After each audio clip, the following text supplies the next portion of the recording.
Hi guys, welcome to Making Sawdust. I'm Kevin and thank you for joining me. Today I am making a router plate for freehand routing for use with my Avid Power trim router. So if you want to add more functionality to your trim router or even a larger router, a router plate's really the way to go.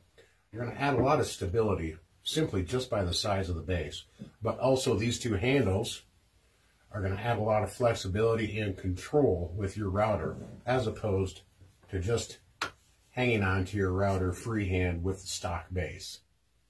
So if you want to add some control and stability to your freehand routing, stick around, guys.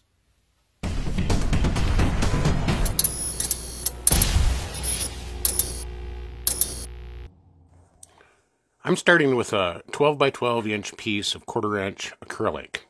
I decided to get the most out of my material by turning it on a diagonal so my hands were a bit further apart, and also would allow this plate to be used for a larger base router.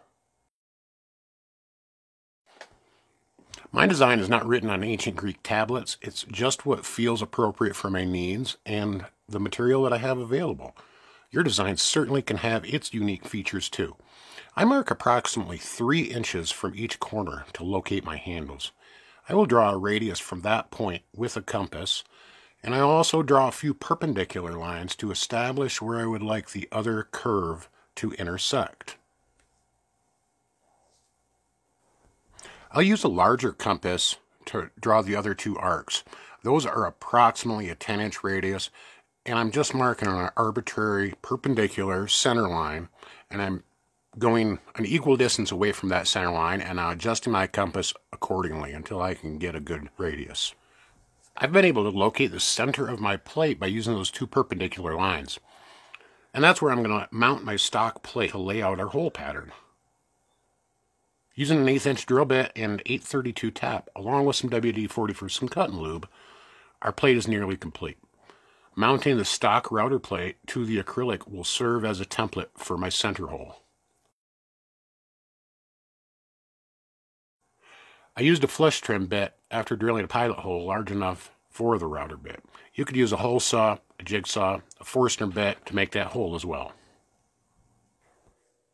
I can simply cut the final shape of our plate using the bandsaw. A scroll saw or jigsaw would also work well. My bandsaw is mounted on a flip-top platform in my workbench, so I suggest you watch that build video next. For the handles, I'll use a 6-inch dowel that I can easily cut in half here too. Off to the shopsmith for some sketchy shaping. I will add some paste wax for the finish and mount the handles using 1-inch long wood screws, and the router base using the screws from my router. Make sure to countersink your plate so the heads of the screws are flush with the bottom of the plate.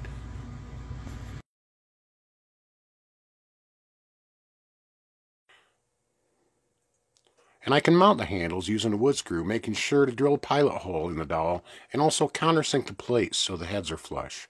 Once the masking is peeled away, we can mount our router and our handle. So now that we got our plate finished, I bet you guys expect me to do some freehand routing for you. Actually, we're going to have to save that for another project, guys, and I'm going to share with you what I've learned on freehand routing, but I am also going to refer you guys to the experts. Fella I follow on YouTube, Dave Roten, Dave the Sign Guy. You've probably seen him. He is an expert at freehand routing. I've learned a lot from him, so why don't you go check him out. Thank you for joining me here at Making Sawdust. As always, guys, get out in your shop, make some sawdust.